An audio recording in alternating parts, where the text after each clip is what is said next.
कहते हैं कि बदन मेरा मिट्टी का, सांसें मेरी उधार हैं, घमंड करूं किस बात का, यहाँ हम सभी तो किराएदार हैं। तो दोस्तों मुस्कुराइए, आप हैं राशि पांडे के चैनल पर और आशा करती हूँ आप सभी लोग बहुत बहुत बहुत अच्छे होंगे और आप लोगों की दुआओं से मैं भी बहुत अच्छी हूँ। और आप सभी को मेरा प्यार भरा नमस्कार।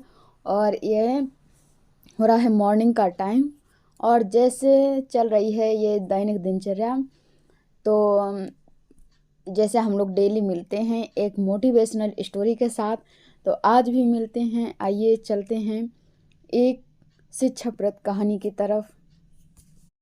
दोस्तों, यह कहानी है गुरुकुल में पढ़ने वाले एक शिष्य की, जिसका अपने गुरुकुल में उस दिन अंतिम दिन था। जब वह जाने वाला था तो अपने गुरु के पास में आशीर्वाद लेने गया।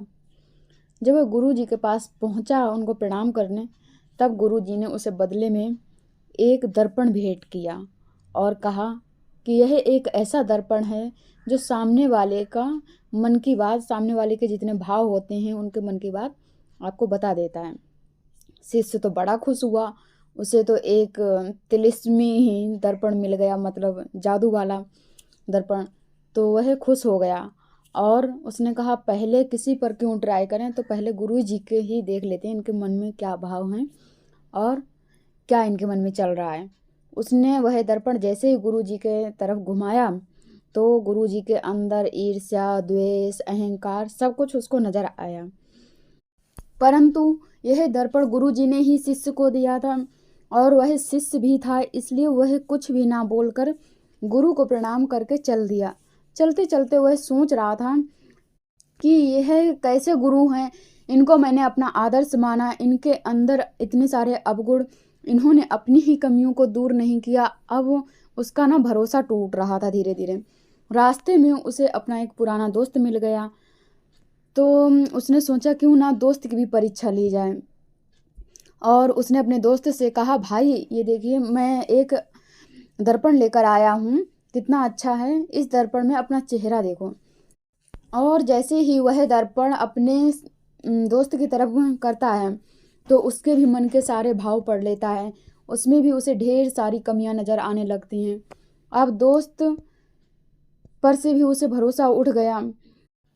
अब उसे अंदर से एक बेचैनी जैसी होने लग गई।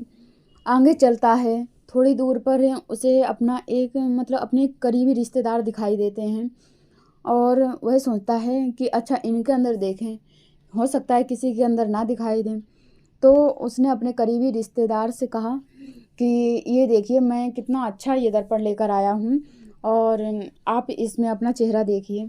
तो जैसे ही वह उस दर्पण में अपना चेहरा देखते हैं तो जो शिष्य होता है उसको उनमें भी सारी कमियां, वह उनके भाव पढ़ लेता है मन के, उनके अंदर की कमियां नज़र आने लगती हैं कि इनके अंदर तो बहुत ही अहंकार है, बहुत ही घमंड है, बहुत ही जलन भावना है और झूठ, निंदा, चोरी सब उसको समझ में आया। अब वह बोलने लगा कि ये दुनिया तो बड़ी अजीब है, अंदर से कुछ है बाहर से कुछ है, ये क्या मुझे हो रहा है।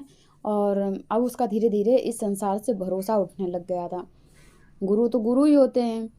तो फिर यह अपने घर की तरफ चलने लगा। जब ये पहुंचने वाला था तो सोच रहा था घर के बाहर ही खड़ा होकर कि मेरे माँ और पिताजी बिल्कुल निर्मल हैं, उनके अंदर कोई ईर्ष्या, द्वेष और छल कपट नहीं है, केवल वही दुनिया में निर्मल हैं।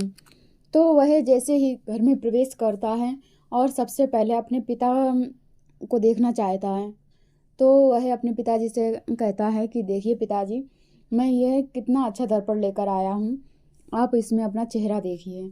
तो सबसे पहले अपने पिताजी को उसमें चेहरा दिखाता है और जैसे ही पिताजी उसमें चेहरा देखते हैं तो शिष्य को उनके मन के भाव समझ में आने लगते हैं। अब उसका अपने पिता से भी भरोसा उठ गया, कहने लगा कि मैंने तो इनको बहुत ही अच्छा माना था और इनके अंदर भी ये सब चीज़ें हैं। फिर वो कहता है मेरी माँ ऐसी नहीं होगी। तो फिर माँ के पास जाता है और माँ से कहता है माँ अपना इसमें चेहरा देखो। तो उसे माँ में भी ढेर सारी बुराइयाँ दिखाई दी। अब वह बहुत घबरा जाता है, बहुत बेचैन हो जाता है। और सब कुछ छोड़ के वह दर्पण लेकर वापस गुरुकुल आ जाता है। कहता है मैं वापस जा रहा हूँ और वापस चल देता है। जब वह गुरुजी के पास दर्पण लेकर जाता है और गुरुजी को दर्पण वापस करता है, कहता है कि यह क्या दुनिया है गुरुजी, कैसी दुनिया है, अंदर से कुछ है बाहर से कुछ है। और कहने लगा कि ये कैसा दर्पण है, इसमें सभी की कमियां ही कमियां दिखाई देती हैं, बुराइयां ही दिखाई देती हैं, सभी के भाव पता चलते हैं। हेलो दोस्तों, अभी बना ली है ना चने की सब्जी, काले चने की, और चावल भी बना लिया है, सलाद भी काट कर रख लिया है। और अब आएंगे सब लोग तो रोटियां बनाएंगे, दिखाते हैं आपको। यहाँ तक कि गुरुजी आप भी निर्मल नहीं हैं और आप में भी काफ़ी बुराइयां हैं। और गुरुजी ज़ोर ज़ोर से हंसने लगे। तभी गुरुजी उनसे कहने लगे कि 1 सेकंड के लिए रुको। और उन्होंने फिर वह दर्पण अपने शिष्य की तरफ घुमाया और कहा अब देखो। जैसे ही उसने वो अपना चेहरा उसमें देखा दर्पण में, वैसे ही उसको भी ढेर सारे अपने गुण दोष नजर आए। उसने अपने में भी ढेर सारी बुराइयां, इतनी तो उससे आसपास नहीं नजर आई जितनी उसके अंदर थी बुराइयां। उस शिष्य के अंदर काम, क्रोध, लोभ, मोह जैसे सभी अवगुण थे। फिर गुरुजी ने उस शिष्य से कहा, बेटा यह दर्पण मैंने इसलिए केवल दिया था कि तुम अपने आप को पहले देखो इसमें, और अपनी जितनी भी तुम्हारे अंदर कमियां हैं उसको दूर करो।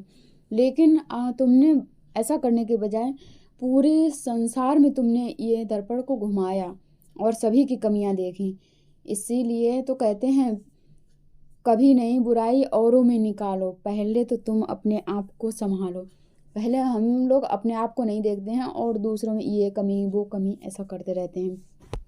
तो क्या कहते हैं कि बुरा जो देखन मैं चला, बुरा न मिलया कोई, जे दिल खोजा आपने तो मुझसे बुरा न कोई। मतलब पहले तो मुझे सब में बुराई नज़र आ रही थी, लेकिन जब मैंने अपने आप को देखा तो सबसे ज़्यादा तो मुझे अपने आप में ही बुराई नज़र आने लगी। तो आप लोगों को मेरी ये स्टोरी कैसी लगी, और अगर अच्छी लगी है तो प्लीज़ एक लाइक ज़रूर कीजिएगा, क्योंकि आप लोगों का एक लाइक मेरे लिए प्रेरणा बनता है। और मिलते हैं आपसे एक नेक्स्ट मोटिवेशनल स्टोरी के साथ में, जो अपने डेली रूटीन के साथ शेयर करते हैं।